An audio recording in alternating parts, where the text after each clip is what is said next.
Presidenti Gjorgje Ivanov në intervistë për televizionin shtetëror kroat tha se lideri i LSDM-s Zoran Zaev, 67 nënshkrimet i ka marrë me shantazh nga partitë shqiptare për ta pranuar platformën e cila, siç theksoi ai, është përpiluar në kabinetin e një kryeministri të një shteti tjetër.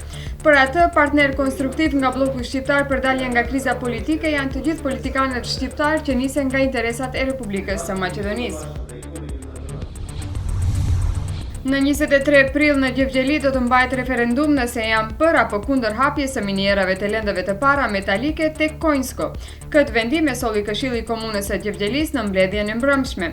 Kompania kanadeze Nefsan, e cila 3 vite kishte koncesion për ulëmtime gjeologjike të detajshme dhe tani vendosi të bëjë kërkesë për koncesion për eksploatim. Që sot fillojnë të vlenë rregullat e reja të kontrollit në kufit e jashtëm të BE-s, sipas të cilave në mënyrë sistematike do kontrollojnë edhe qytetarët e BE-s.